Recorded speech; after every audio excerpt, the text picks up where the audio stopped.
એક બકરી પાછળ 3-4 જંગલી કૂતરાઓ પડી ગયા. બકરી દોડવા લાગી. બકરી દોડતા દોડતા હાંફી ગઈ.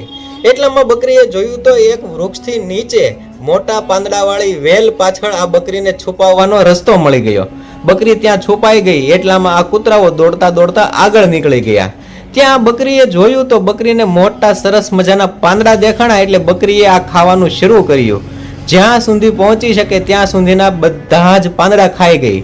હવે બકરી ખુલ્લી થઈ ગઈ, પરંતુ બકરીને શું ખબર કે તે કૂતરાઓ આસપાસ જ છે. એટલે એટલામાં કૂતરાઓ આવે છે ને આ બકરીનો શિકાર થઈ જાય છે. એટલે દોસ્તો, આ કહાની ઉપરથી આપણને એ જ સમજવા મળે છે કે જે માણસે આપણને આપણા મુશ્કેલ સમયમાં સહારો આપ્યો હોય અને એ માણસને જ આપણે દગો આપવાનું શરૂ કરીએ, એ માણસને જ આપણે કોતરવાનું શરૂઆત કરીએ ને, ત્યારે આપણી હાલત પણ આ બકરી જેવી જ થાય છે.